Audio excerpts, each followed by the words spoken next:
بساحة للعلم كنا نلتقي والحب والإخلاص زاد قلوبنا نمضي إلى نور اليقين ونرتقي قمم الفلاح وتاجنا أخلاقنا Assalamu alaikum wa rahmatullah, bienvenidos una semana más a Consultas Islámicas.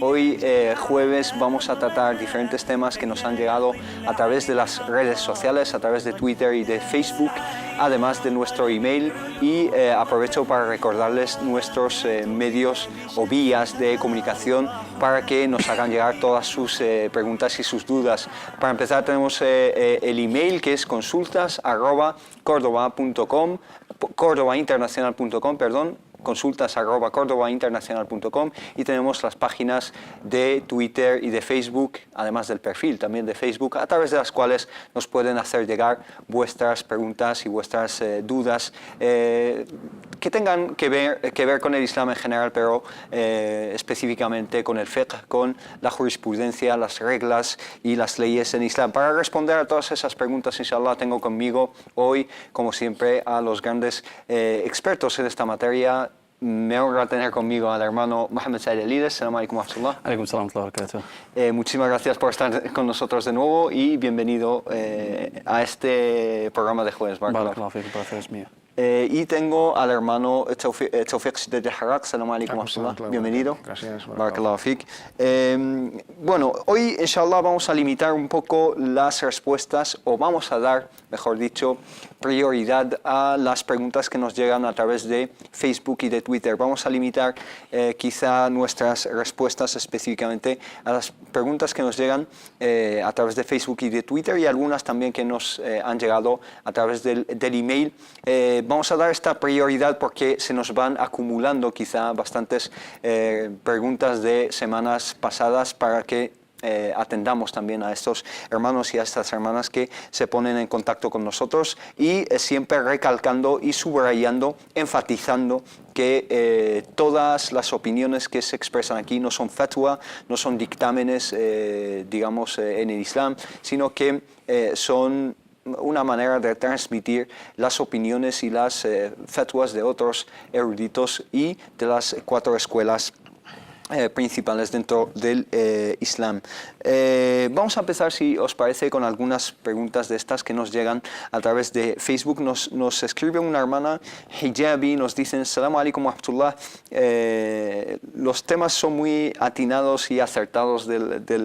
Es una introducción, digamos, hablando de consultas islámicas, y nos dice: yo tengo una curiosidad, me convertí al Islam hace ya un tiempo, y sé que Allah subhanahu wa ta'ala perdona todos los pecados previos a la shahada, la declaración de la fe. Ya ha pasado un tiempo, uno comete ciertos pecados, es decir, después de convertirse o entrar en el Islam. Dice: es verdad que al hacer dhikr 100 veces, diciendo subhanallah wa bihamdih, todos mis pecados son borrados, aunque sean tan abundantes como la espuma del mar. Ella oyó o leyó quizá el hadith del profeta sallallahu alaihi wasallam, y dice si es eso aplicable a todos los pecados que uno comete. Adelante, si quieres. Bismillahirrahmanirrahim, alhamdulillah, wa sallallahu wa sallam wa baraka ala mulana rasulillahi wa alihi wa sahbihi. En el nombre de Allah, el misericordioso y el clemente, alabado sea Allah, que la paz y las bendiciones de Allah sean con su amado profeta Muhammad, sus compañeros, familiares y aquellos que siguieron su guía hasta el día del juicio final. Respecto a la pregunta de la hermana, decirle que la naturaleza humana, ¿no? Como seres humanos, como nos dice el profeta Muhammad sallallahu alaihi wa sallam: kullu ibni Adam khata' wa khairul khata'ina tawwabun. Todo hijo de Adam comete errores y cometerá errores, y los mejores de aquellos que se equivocan son aquellos que se arrepienten y vuelven a Allah subhanahu wa ta'ala.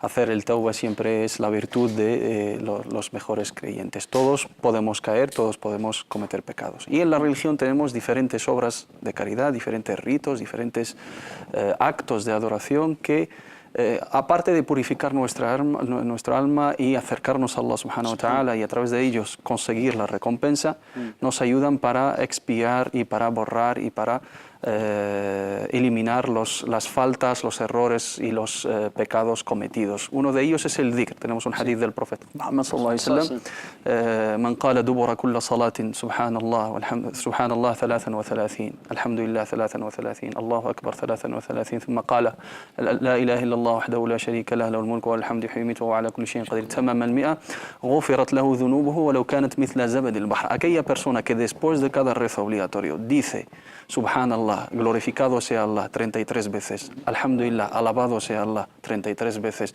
Allahu Akbar, Allah es el más grande 33 veces, y lo culmina con La ilaha, no hay más Dios que Allah.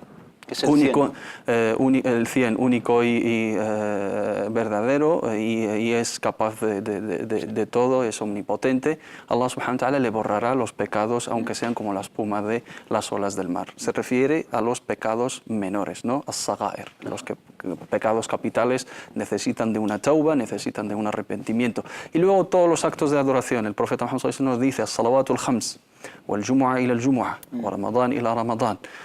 كفارة لما بينهن إذا اجتنبت الكبائر. Los 5 rezos del día, y de entre un viernes a otro, de entre una oración del viernes a otra, de entre un ramadán a otro, son verdaderamente obras que expían, que borran los pecados que cometemos, siempre y cuando sean pecados menores.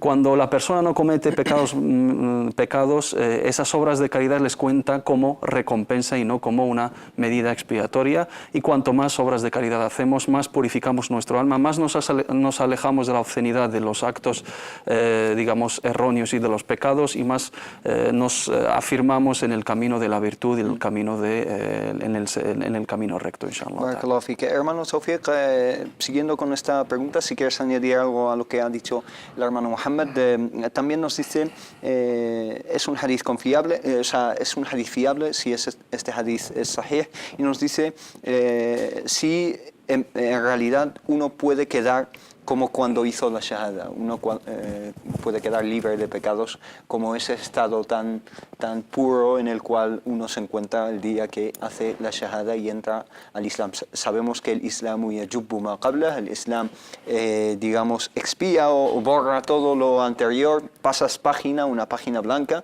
en blanco, pero ella quiere volver, quizá ha sentido al entrar al Islam ese estado de pureza espiritual, y quiere volver a ese estado tan inmaculado en el que estuvo. Haciendo la tauba verdadera y sincera, siempre Allah subhanahu wa ta'ala nos expía, nos perdona todo lo anterior. Esto está confirmado por varias aliyas del sagrado libro de Allah subhanahu wa ta'ala, y también confirmado por más de un hadith auténtico y hasan. Y las aliyas que podemos citar, pues por un ejemplo, hay muchísimas. Allah subhanahu wa ta'ala dice: وَإِنِّي لَغَفَّارٌ لِمَنْ تَابَ وَآمَنَ وَعَمِلَ صَالِحًا وَاهْتَدَى. Por cierto, yo perdonaré a todo aquel que se arrepienta, cree y haga pues buenas obras. De esto, pues yo creo que las aliyas hablan por sí mismas. Cogiendo el Corán desde el primer capítulo hasta el final, siempre Allah subhanahu wa ta'ala es una constante estas frases, que Allah perdona a todo aquel que haga tauba verdadera y sincera, con una decisión firme de no volver a cometerlo, todo lo obsceno, todo lo que Allah ha prohibido. Y el profeta Muhammad sallallahu alaihi wasallam, más de un hadith, nos ha confirmado, nos ha declarado que todo aquel que se arrepienta con sinceridad, verás, con la fe sincera, Allah subhanahu wa ta'ala lo borra, lo expía todo lo anterior. Barakallahu fik.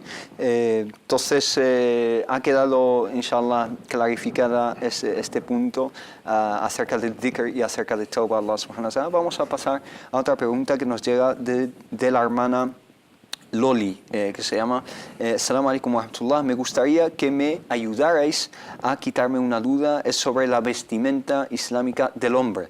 Exactamente, sé que lo más corto es por la rodilla, o sea, lo más corto que puede llevar un hombre musulmán es la rodilla como límite, pero se tiene que tapar la rodilla, o por arriba de la rodilla también está bien. Gracias por su contestación. ¿Qué le contestamos a la hermana?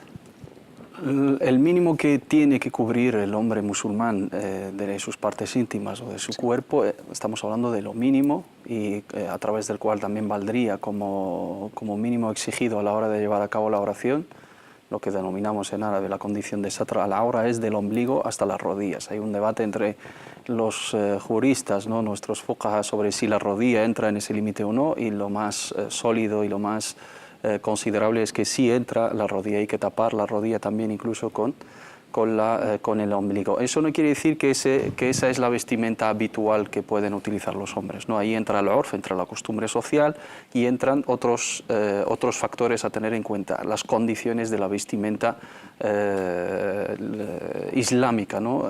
Awsaf al-libas al-shar'i. No tenemos en el Islam una vestimenta islámica, sino tenemos condiciones para la vestimenta islámica, para la vestimenta aceptada islámicamente y jurídicamente. En el caso de las mujeres ya lo hemos tratado, y en el caso de los hombres prácticamente son los mismos criterios: que no sean vestimentas transparentes, que no sean vestimentas ajustadas que marcan las facciones del cuerpo, llamativas, provocativas, que no sean ilícitas en sí, porque los hombres musulmanes no tenemos permitido vestirnos con seda, con oro, etcétera, y que no sea un material ilícito como sea la piel, por ejemplo, la piel porcina, la vestimenta hecha de algún material ilícito para nosotros los musulmanes, que no sea en sí una vestimenta llamativa, libas al-shuhra, a través de la cual a la hora de salir a la calle pues todo el mundo se va a fijar en ti, y que no sea una vestimenta distintiva que tiene un trasfondo ideológico, incluso islámicamente hablando. Uno se viste según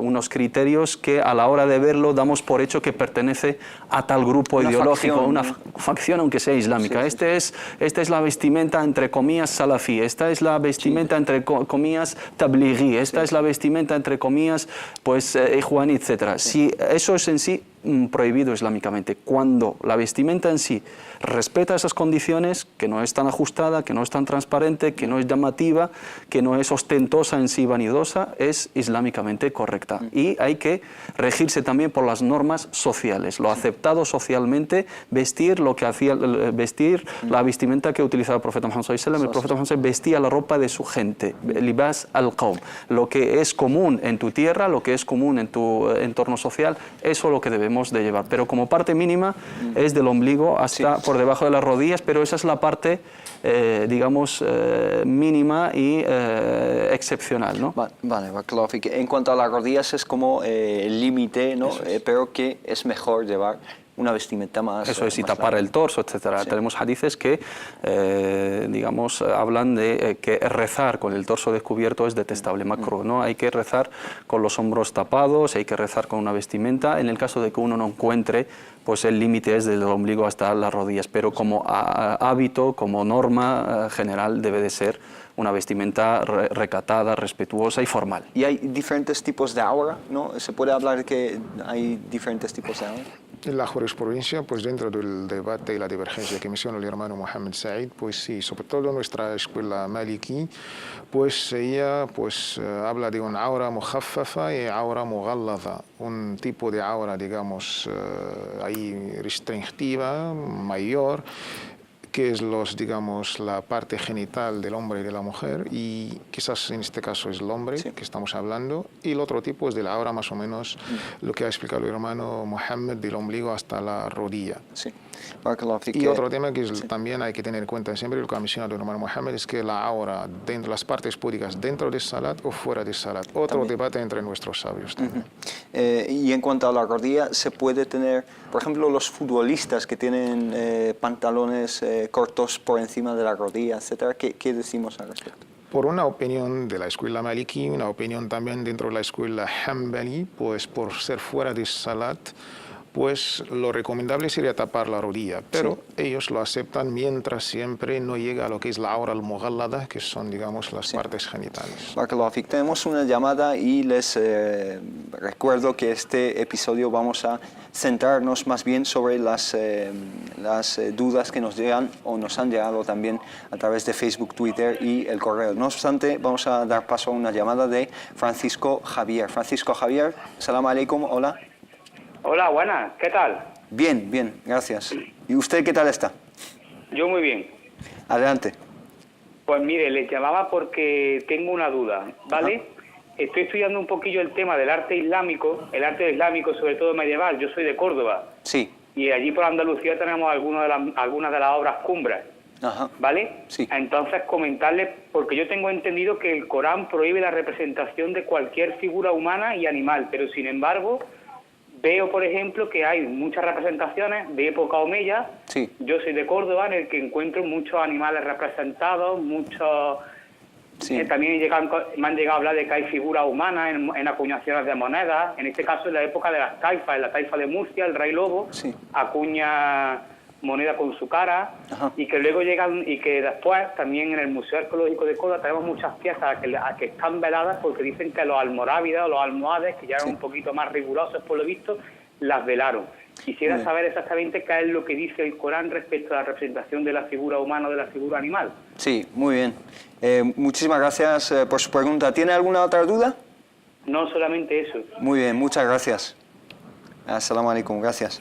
Hermano Sofía, ¿qué le decimos a Francisco Javier respecto de la representación de figuras animadas, se puede decir, ¿no? De humanos o de animales que existen en diferentes contextos históricos, arquitectónicos, etcétera? ¿Qué le contestamos? Pues primero agradezco la pregunta, Francisco, pues es una pregunta inteligente, ya nos da su interés por la cultura y por Sí, sí, sí. el legado. Y también refleja que hay personas que conocen muy bien la cultura islámica, especialmente en España, después de y gracias al legado islámico tan grande que Exacto, existe. forma parte del patrimonio de todos Por nosotros supuesto. y así son nuestras señas de identidad. También me imagino que es un estudioso del Corán para... Me imagino también. Pues el tema, algo que es las creencias o el dogma o el credo, la aqida, otra cosa son las artes. Sí. En este caso, cuando el Islam habla de tawhid, la unicidad de Allah subhanahu wa ta'ala. Hay que tener el contexto del siglo VII, el jahiliya, la idolatría, el politeísmo, la época, digamos, preislámica. Y luego, pues, este mensaje revolucionario islámico de guiar a esta gente que estaba perdida, desviada en un politeísmo, en una idolatría total, pues, adorando a piedras, a maderas, a cualquier tipo, pues, le adoraban. Y por ahí el Islam, para erradicar esto de una manera, prohibió tajantemente todo lo que es los ídolos y todo lo que va a llevar a esta idolatría. Por eso tenemos varios ahadith que prohíben pues, construir ídolos y todo lo que va a llevar a esta idolatría de una manera u otra. Sin embargo, hay que tener también el contexto social, histórico, geográfico de este mensaje. Sí. Y cuando estudiamos el Corán, el libro sagrado de Allah subhanahu wa ta'ala, encontramos en la Sura de Saba, el famoso reino y la reina de Saba, Sí. en el Yemen, Balqis. Balqis, según ciertos comentaristas Textos. del Corán, aunque el Corán no ha mencionado ningún El nombre. pues Allah nos habla que al rey, profeta Salomón, los genios le construían pues tamathil, estatuas y todo esto. La pregunta es, si a Salomón, siendo un profeta que predicó el mismo mensaje que Muhammad sallallahu alaihi wasallam, el tawhid, ¿por qué a Salomón le era permitido pues estas estatuas? De ahí tenemos la opinión mayoritaria, que las estatuas son prohibidas. Sin embargo, tenemos una opinión, no es mayoritaria, que teniendo este contexto recién salido de la idolatría, de shirk, de la idolatría o la jahiliya islámica, y teniendo el contexto intelectual o cultural, quizás está permitido tener estatuas. Ahí esta opinión existe, sobre todo lo ha explicado el imam Rashid Rida en su famoso Tafsir al-Manar.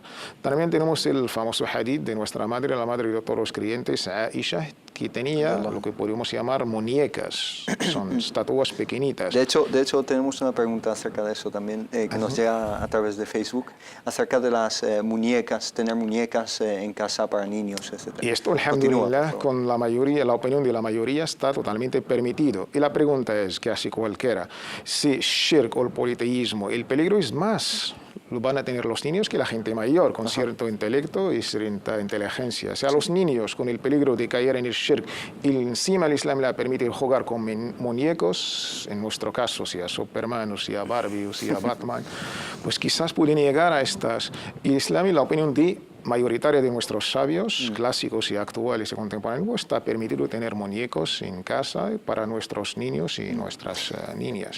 Si me permites añadir una cosa, y es que no todas las prácticas que tuvieron lugar a través de la historia del Islam, prácticas que se llevaron a cabo en diferentes dinastías del Ahí Islam. va a llegar. Sí, Era son, por la otra son una lectura. representación del Corán y de la Sunna, ¿no? O sea, También la práctica cultural, Sí. en este caso pues arquitectónica, pues no puede quizás representar todo el Corán y la Sunna. Hay musulmanes de todo tipo, hay musulmanes que han respetado los mandamientos coránicos y los dichos y hechos del profeta Muhammad sallallahu alaihi wasallam, y hay otros que no.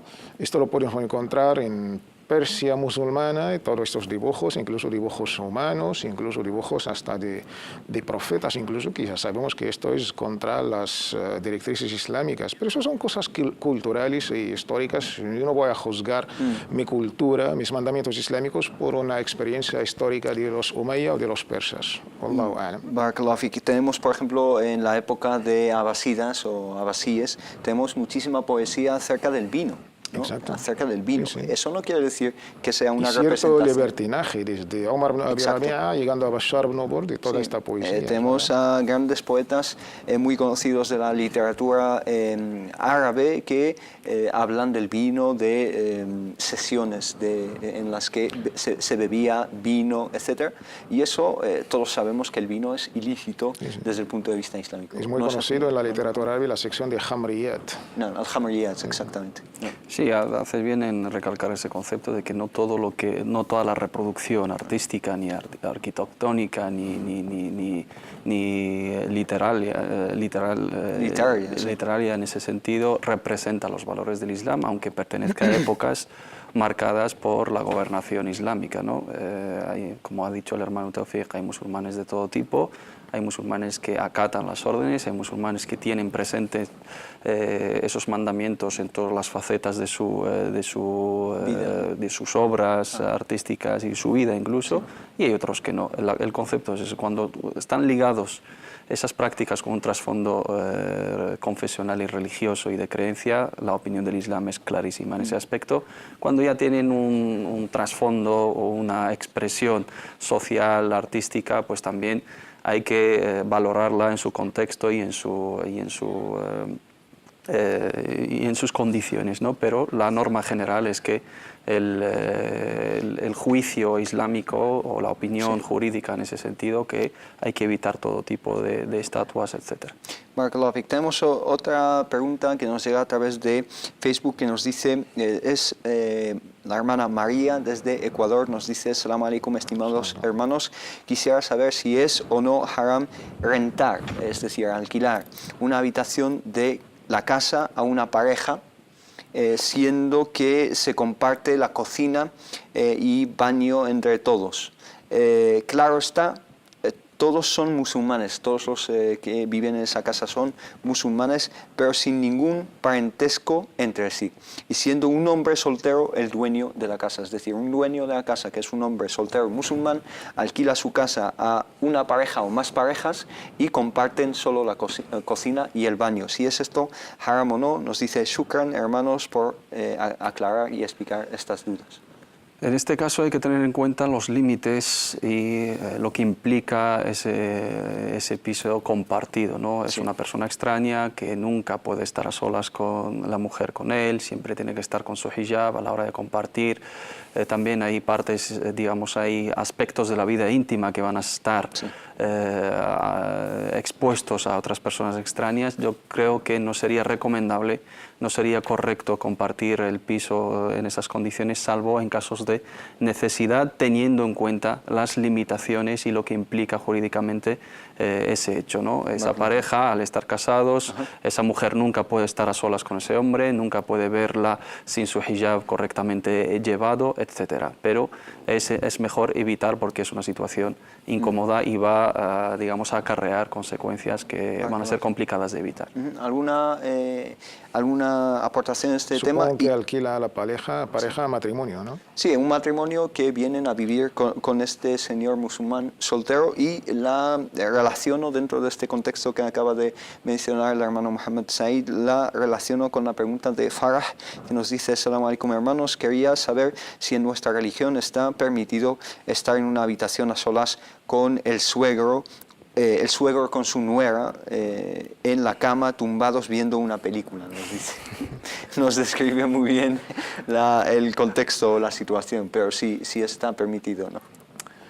Hombre, hay cosas que son los mandamientos islámicos, hay cosas que se llaman en árabe, pues, jawarimul moro'a, no sé cómo lo voy a traducir, hay cosas que forman parte del... Sí, la moral. La moral, el buen estilo. El buen estilo, el orgullo, el amor propio. Hombre, si están viendo Risala o alguna película así. Hombre, primero el estado del suegro con el... Aclarar una cosa, ¿el suegro y la nuera son mahram o no? La nuera, que es la hija, la mujer de su hijo. Sí, la mujer. Sí, es como un padre para ella. Sí, entonces nunca se pueden casar entre sí, ¿no? Es como su temporal.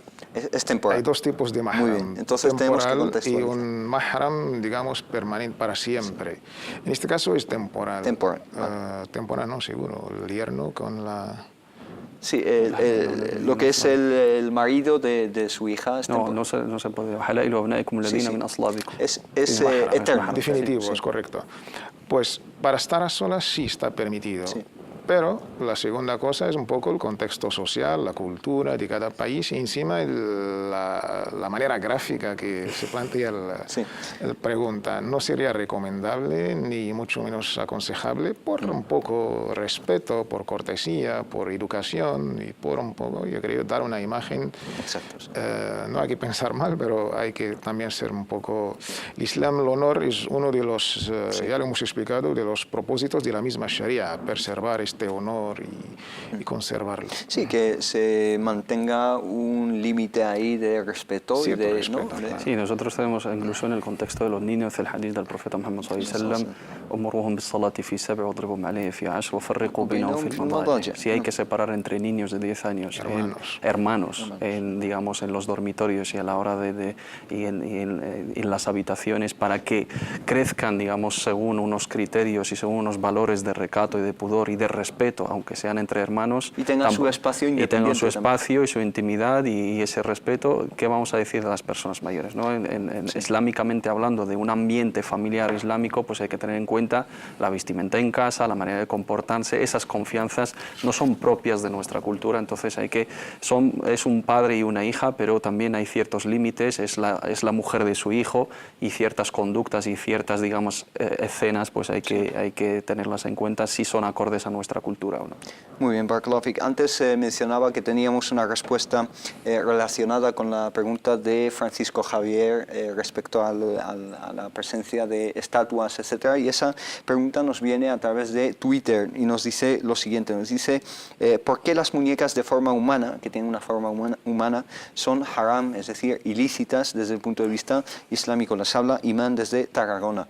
Y también, si me permitís, la relaciono con otra pregunta que nos viene del hermano Omar, que nos dice: Assalamu alaikum wa rahmatullah, enhorabuena por vuestro programa. Yo quería preguntar por fotos de niños, si se puede tener en casa o en el móvil, que estén en paz, es decir, alaikum salam wa rahmatullah.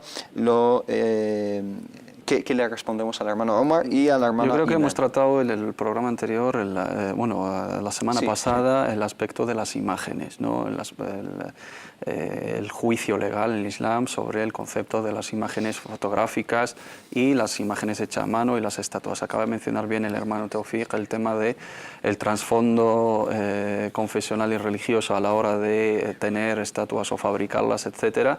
Y fuera de ese contexto, pues hay otra consideración, aunque hay que optar hay que cortar por lo sano y evitar todo lo relacionado con ese tipo de obras. Pero en lo que concierne a las fotografías, no entran en esa limitación, no entran en la consideración de escultores o personas que dibujan imágenes a mano y de criaturas que tienen vida, sino entran en otro aspecto, y la consideración jurídica está relacionada con lo que implica a nivel de satr al-aura, a nivel de el hijab, a nivel de exponer intimidades, a nivel de si son imágenes ilícitas. Las imágenes de los niños se pueden tener perfectamente.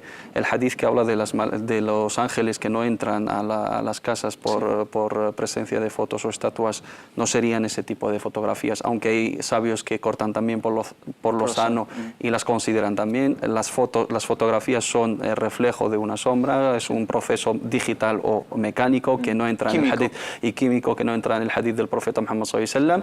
Hay que tener en cuenta qué tipo de imagen es. Si es una imagen de un niño expuesta en la casa que entran personas extrañas y la van a ver, no implica absolutamente nada. Si es una imagen íntima que va a implicar, digamos, ser vista por extraños, etcétera, pues hay que guardarla y tal. Tenerla en el móvil, tenerla en un álbum, etcétera, eso no tiene ningún problema, digamos, en el contexto jurídico. Barakallahu fik. Y en cuanto a las muñecas, ya lo hemos hablado en programas anteriores, los juguetes de peluches, si te acuerdas, etcétera. Sí, el tema del veredicto sobre los juguetes para los niños. En esto, pues, la opinión de la mayoría de nuestros sabios, clásicos y actuales, modernos, contemporáneos, estaba permitido, teniendo la evidencia, el argumento del hadith de nuestra madre, la madre Aisha, que tenía juguetes, incluso tenía un caballo con alas. Y esto es digamos, la prueba. Pegaso, ¿no? Un caballo alado. Con alas, incluso es además el comentario del profeta Muhammad sallallahu alaihi wasallam, cuando se dijo, oye, hay caballos que tienen alas, y la respuesta de nuestra madre, Aisha, que Allah esté complacido con ella, dijo, pues, ¿no sabías tú los caballos que tenía el profeta Salomón, la paz de Allah sea sobre él? Y esto ha sido, pues, digamos, aprobado por nuestro mensajero con una sonrisa. Y esto es el gran grado, el primer grado, el más alto de lo que llamamos taqrir, la sunna aprobada. Con esto, alhamdulillah, pues está permitido. Sí. Vamos a dar paso a una llamada que nos llama el hermano Hamza desde Canarias. Assalamu alaikum wa rahmatullah. Alaikum salam wa rahmatullah. Adelante. ¿Todo bien? Alhamdulillah. Quería hacerle dos preguntas. Una es que suelo salir con amigos a tomarnos algo. Ajá. Pueden ser musulmanes y no musulmanes, y en la mesa en la que nos sentamos suelen haber bebidas. No sé si es correcto o no. Sí, bebidas alcohólicas, ¿no? Sí, pero yo no bebo. Sí. Ok. ¿Tiene alguna otra duda? Sí, la segunda es ¿cuál es el trato correcto con amistades con chicas? Con chicas, sí. Sí. Muy bien. Pues sí. Muchas gracias y Barakallahu fik. Gracias. Por el programa tan interesante. Gracias, hasta luego, buen día. Y un saludo a todos los que nos ven desde Canarias también, que me imagino que nos están viendo a través de Hispasat o nuestra página web, que también pueden seguirnos en directo en la página web. En cuanto a las dos preguntas de Hamza, primero, si es lícito sentarse con gente con bebidas alcohólicas en la misma mesa, ¿qué le podemos aconsejar al hermano Hamza? Hay que tener en cuenta el hadith del profeta Muhammad sallallahu alaihi wasallam, man kana yu'minu billahi wal yawmil akhir fala yajlis ala ma'idatin yudaru alayha al-khamr. Y otros hadiths, aquel que cree en Allah y en el día de juicio final, que no se sienta en una mesa en la cual se sirve como una ronda, ¿no? Yudaru alayha el vino, el alcohol, etcétera.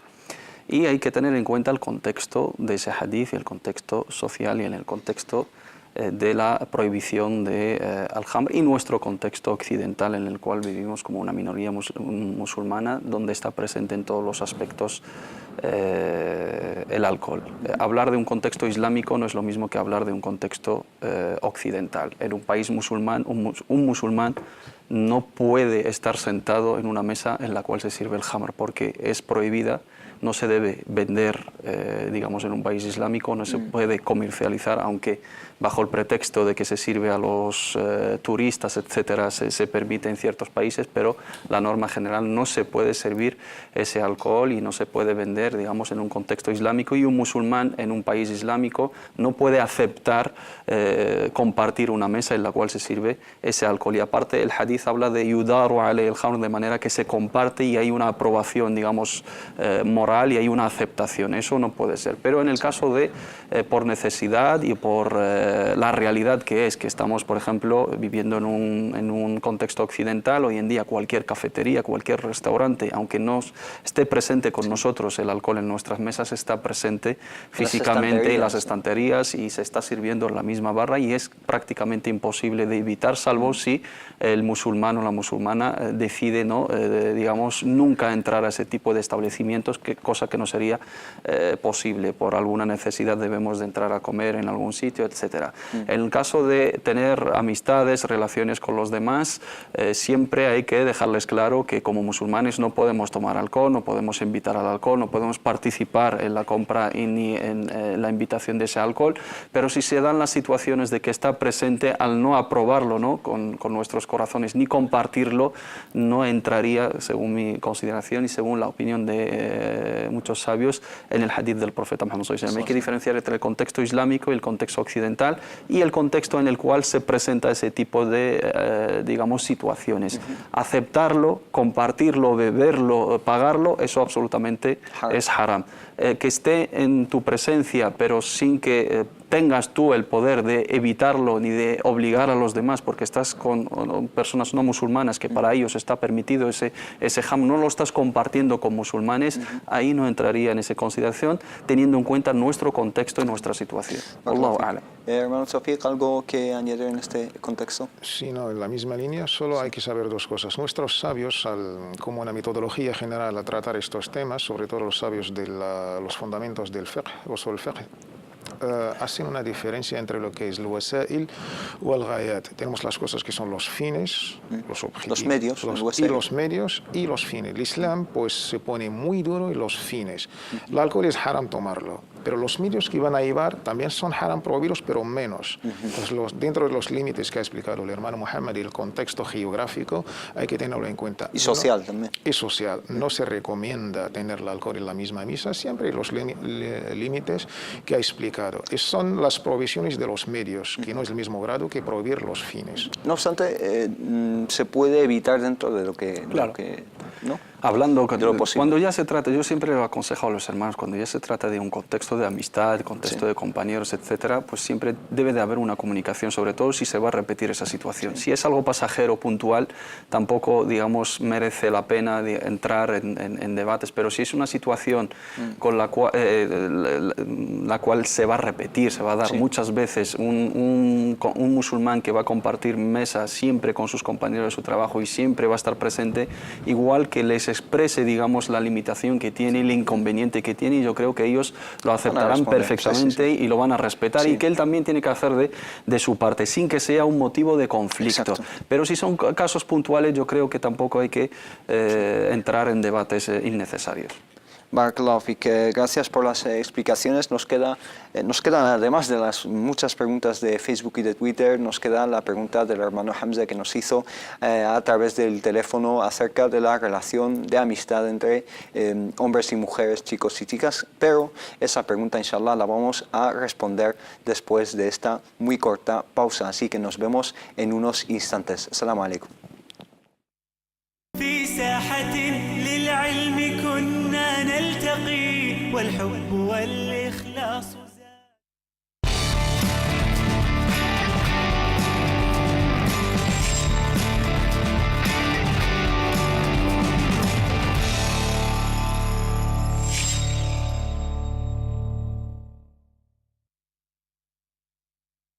이슬람은 사람들이 이제 신한테서 받은 선물이라고 생각해요. الله أكبر الله أكبر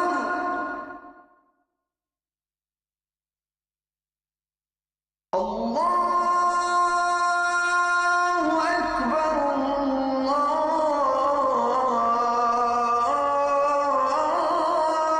الله أكبر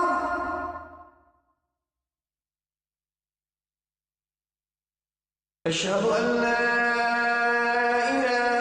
이슬람 말뜻 자체가 평화, 복종 이런 뜻이지만 뭐 사람들이 그 안에서 항상 뭐 평화롭거나 그렇지 않잖아요. 때로는 전쟁도 있고. أشهد أن لا إله إلا الله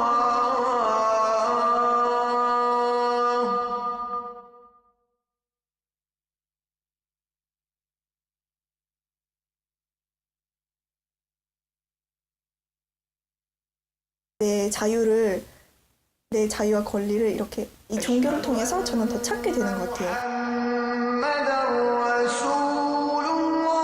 히잡을 쓰는 거라든지 막 그런 옷을 그렇게 입는 것도 꾸란에서 그렇게 입으라고 나와 있지만 그렇게 입는 사람들도 있고 그렇게 안 입는 사람들도 있거든요.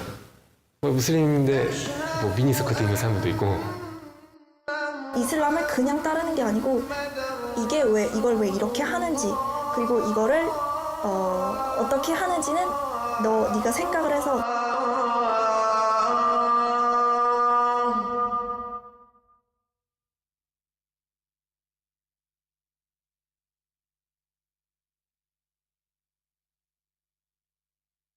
حي على الصلاة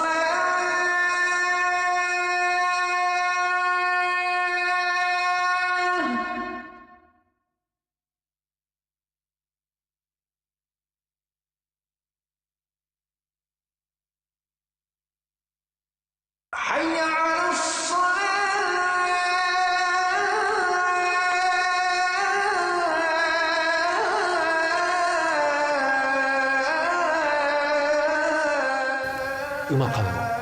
음악하는 거, 작곡하는 거, 그냥 그거를 향해서 가고 있었는데. 뉴욕에 갔거든요. 근데 9/11 그때도 많이 도로에 사람들이 막 이렇게 모이더라고요. 막 어느 순간부터 그냥 음악하고 막 그런 것보다 오히려 사람들 만나서 얘기하고 사람들 이야기 들어주고 이런 게 훨씬 더 재밌어져서.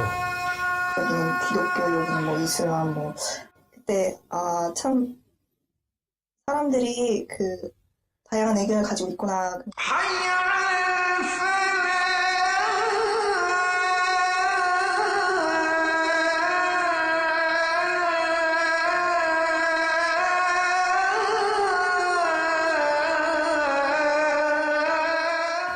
하나님은 사람을 만드셨으니까 서로서로 잘 살기를, 주님 앞에서 잘 살기를 원하세요.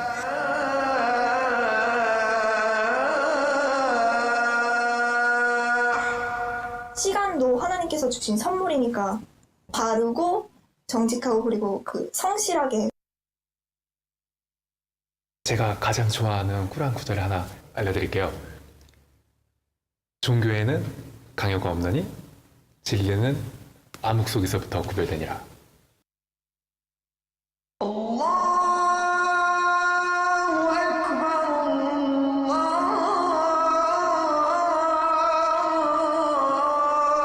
أكبر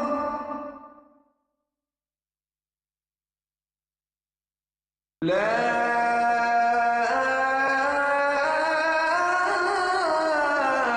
إله إلا الله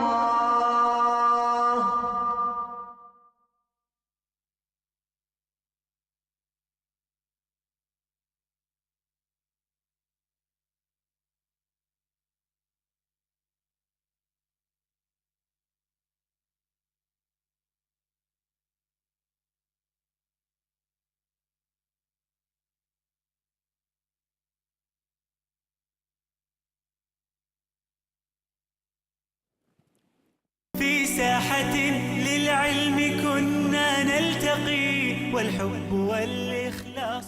Assalamu alaikum wa rahmatullah, bienvenidos de nuevo después de esta pausa, consultas islámicas. Vamos a seguir con las preguntas que teníamos pendientes y antes de nada la pregunta del hermano Hamza desde Canarias que nos planteó la pregunta acerca de la relación de amistad entre hombres y mujeres, chicos y chicas, si es lícito tener esas relaciones dentro del Islam. ¿Qué le decimos al hermano Hamza acerca de esta segunda pregunta suya?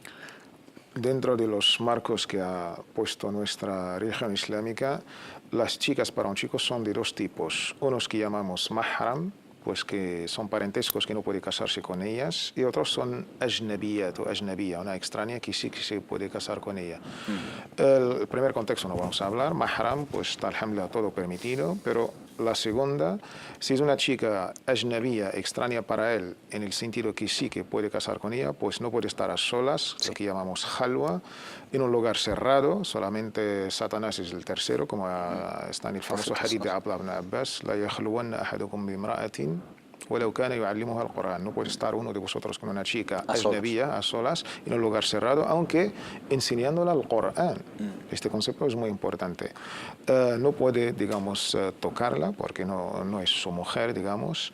Y siempre, pues, si hay una relación noble dentro de lo que es estudios, amiga de estudios, compañera del trabajo, en estos términos de respeto, de recatar la vista, de tenerla como ser humano, no como un objeto sexual, ni mucho menos.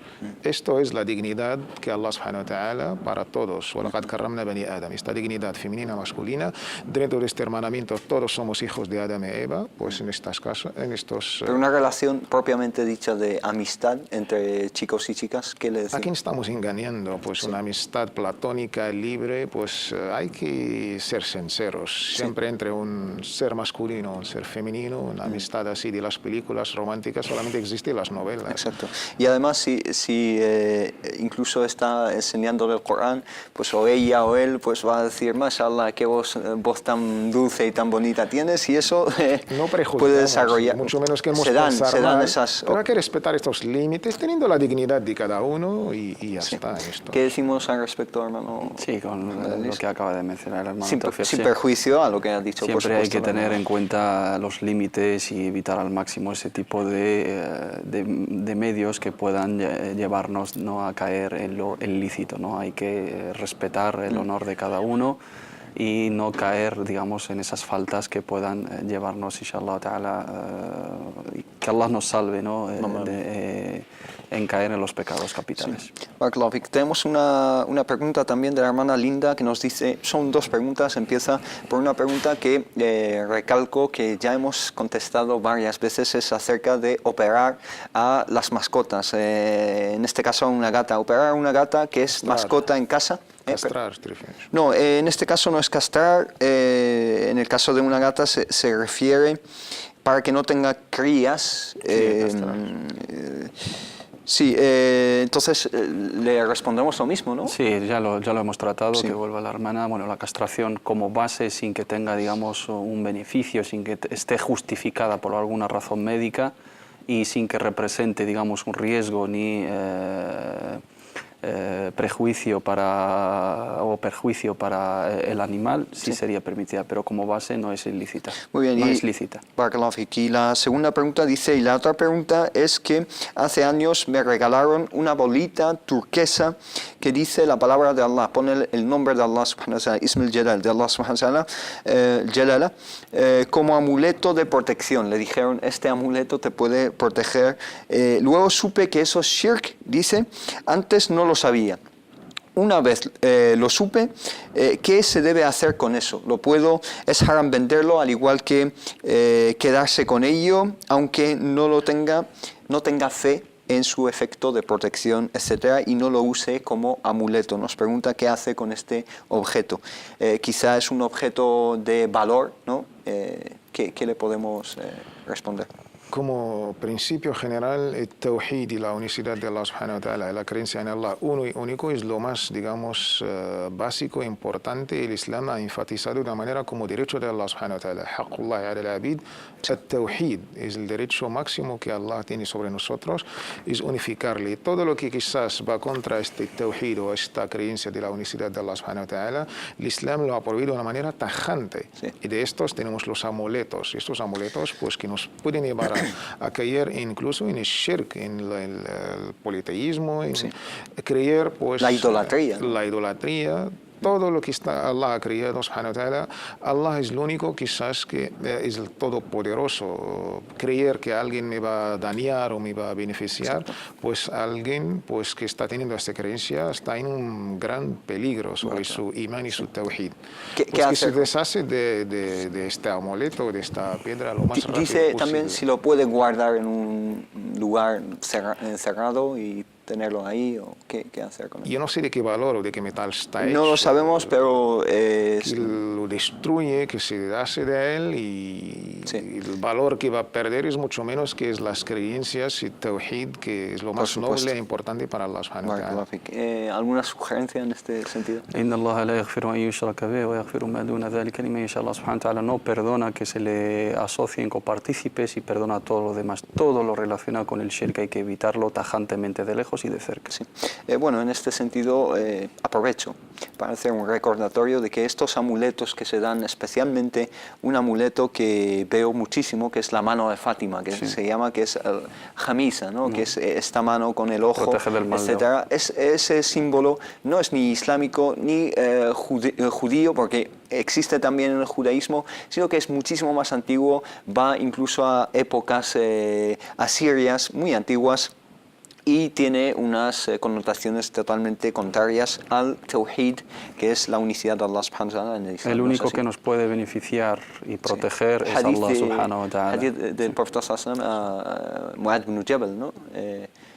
O Abdullah ibn Abbas, perdón, le dice que si toda la humanidad, toda la creación de Allah se junta para causarte un perjuicio o un beneficio, no podrían hacerlo. Vamos a pasar una pregunta, inshallah. Tenemos una llamada desde Málaga. El hermano Ahmed nos llama desde Málaga. Assalamu alaikum. Assalamu alaikum. Alaikum salam. Hola. Sí, adelante. Primero quiero dar las gracias a Canal Córdoba y a vosotros por este programa tan interesante en la que estamos aprendiendo muchas cosas. Gracias. Mi pregunta es la siguiente. Quiero saber si se puede regalar el Corán o nuestro libro sagrado a una persona no musulmana. ¿En árabe o en bilingüe o en castellano? No, en español. Solo en español. Solo en español. Vale, barakallahu fik. ¿Alguna otra duda? No, nada. Gracias. Barakallahu fik. Assalamu alaikum wa rahmatullah. Muy bien, vamos a dejar esta pregunta hasta dentro de unos minutos. Vamos a pasar a dos preguntas que tenemos desde Facebook y ya respondemos al hermano Ahmed desde Málaga y hacemos estas, excepciones, ¿no?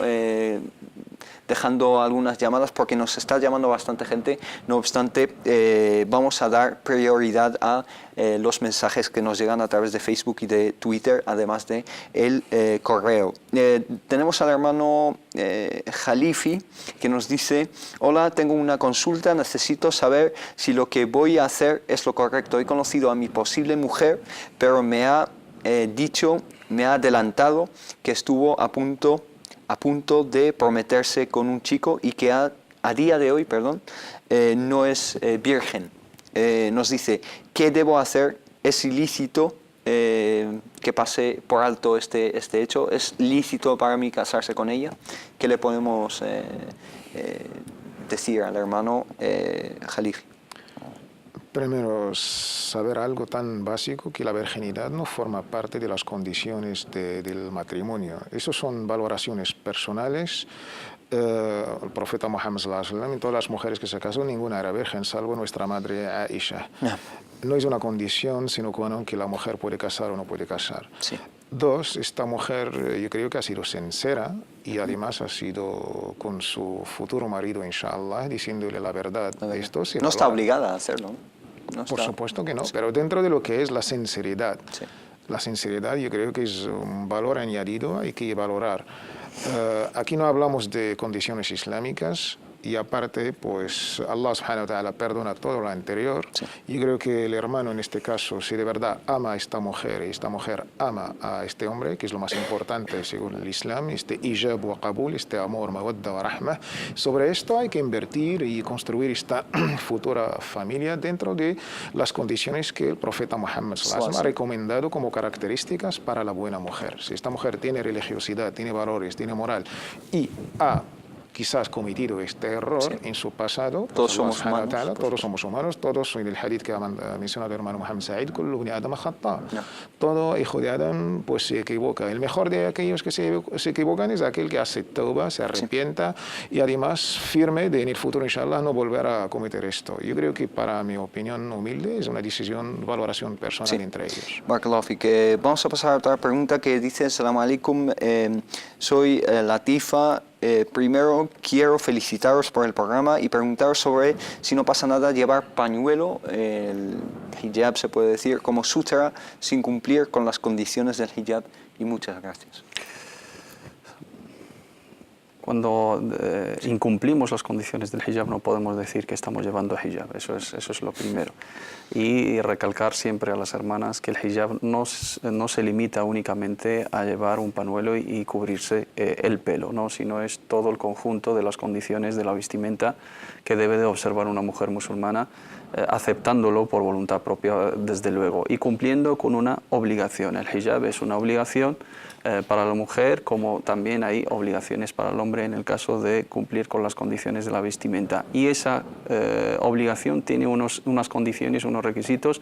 Si no se cumplen, no podemos decir que la hermana está llevando el hijab. Yo recalco muchísimo sobre el tema de los pantalones ajustados, sobre, digamos, llevar una vestimenta normal. La única diferencia es llevar el pañuelo. De manera que si cogemos a dos mujeres vestidas de la misma manera y tapamos, digamos, la cabeza, no habría ninguna diferencia entre la que lleva el hijab y la que no lo lleva. Llevar el pañuelo solamente y tapar el pelo no es hijab, sino es el conjunto de la vestimenta. Sí. Se puede permitir a algunas hermanas en el proceso de querer llevarlo de la mejor manera, se están, digamos, acostumbrando poco a poco, que pasamos de no llevar el hijab de ninguna manera y al menos llevar un velo y luego una vestimenta recatada, respetada, hasta llegar, inshallah ta'ala, a establecer esas condiciones. En ese caso se puede permitir, pero tomarlo como una base y limitar el hijab a un simple pañuelo, desde luego no tiene nada que ver con el hijab. Jazakallah khair. Vamos a pasar a la pregunta que nos hizo el hermano Ahmed desde Málaga, que nos preguntaba acerca de regalar un Corán, un mushaf, el Corán en español a un no musulmán, y lo relaciono con otra pregunta que nos llega a través de Facebook acerca de cuál es la mejor forma de invitar a gente no musulmana a seguir el Islam o a comprender el Islam. Yo ante todo quería dar las gracias al hermano Ahmed por su empeño, su afán de hacer da'wah. Esto nos da una imagen de esta juventud que la verdad queremos pues, representar o predicar o quizás hacer un llamamiento a nuestra religión islámica. Sin embargo, pues yo le aconsejaría que, según mi experiencia de estos 25 años que llevo aquí en este país, no es lo adecuado, lo mejor para explicar el Islam o para presentar el Islam, empezar con el libro de Allah, con el Corán. Yo mismo, como árabe, si no conozco un libro de tafsir al lado del Corán, me costaría. Y esto yo creo que, aparte del Corán, necesita una introducción, necesita lo que llamamos ciencias del Corán. Y para uno, el primer día, el primer paso para conocer el Islam, empezar con el Corán, no es recomendable según mi propia experiencia. Lo mejor sería... Según la mía también, la verdad, porque muchas personas leen el Corán y no lo comprenden muy bien porque se imaginan que el Corán va a seguir un orden cronológico como la Biblia, etc. Pero es un libro muy diferente, ¿no? Exacto. Y de ahí lo mejor sería empezar con un libro que habla de los 5 pilares del Islam, de las creencias, en qué creen los musulmanes, los valores del Islam, morales, éticos y sobre todo la biografía de este gran hombre Muhammad, la paz de Allah sea sobre él. ¿Quién era este hombre y qué predicaba? Y en estos libros que acabo de mencionar está el Corán, hay varios aliyas y versículos ahí mismo. Sin embargo, si el hermano opta por regalar el Corán, siempre aconsejamos que no sea la versión canónica árabe litúrgica. En castellano no hay ningún problema, islámicamente hablando, con el respeto, por supuesto, a todos los libros, en este caso más el Corán por excelencia. Si en castellano no hay ningún problema. ¿Algo que añadir en este aspecto? Sí, lo mismo, solamente que sea una persona de fiar, la cual pues sabe de la consideración del Sagrado Corán, aunque sea una traducción, ¿no?, de los significados, que tengamos la certeza y la seguridad en la medida de lo posible, que lo va a tratar, que lo va a proteger, que no lo va a profanar en ese sentido. Y tiene ese interés, ¿no?, de aprendizaje, pero al fin y al cabo no es el Sagrado Corán, no es la consideración del Mus'haf, sino una traducción de una interpretación de los significados del Corán. Sí, con dos condiciones, me acaba de recordar hermano Mohammed, explicando al hermano que no es la palabra de Allah, es una traducción. Es una traducción de los significados. Es un tafsir, es un comentario. Sí. Y dos, que... Ya me he olvidado. Bueno, ahora, inshallah, va a volver dos la cosas idea. que quería... Sí, quisiera, perdón, quisiera una traducción autorizada de un traductor conocido. No hay ninguna autoridad que va a dar su sello. Pero fiable. Fiable, exactamente. Fiable. Barakallahu fik. Vamos a pasar a dos preguntas muy importantes, aunque nos siguen llegando, sentimos no dar cabida a todas las preguntas, pero inshallah iremos respondiendo a las preguntas que nos envíen, inshallah. Tenemos una pregunta de Karim que nos dice: Assalamu alaikum wa rahmatullah. Hermanos, en primer lugar, agradecer la respuesta a mis preguntas sobre zakat y las mascotas. A lo mejor ya nos ha preguntado en otras ocasiones. Nos dice, ¿el beneficio de zakat corresponde solo a musulmanes o a cualquier persona necesitada de otra confesión? ¿Y hay alguna época del año específica para sacar zakat? Es decir, ¿se puede dedicar zakat a las personas no musulmanas? Y si hay una época específica para sacar dicho tributo, dicha cantidad de dinero a estas personas necesitadas. El zakat, como sabemos todos, es uno de los pilares, uno de los 5 pilares más importantes del Islam y uno de los lemas, ¿no?, uno de sha'air al-Islam, que a través de los cuales representamos nuestra religión, y es uno de los fundamentos que refleja la parte de la solidaridad, la parte del sentido común, la parte de la comunidad en el Islam.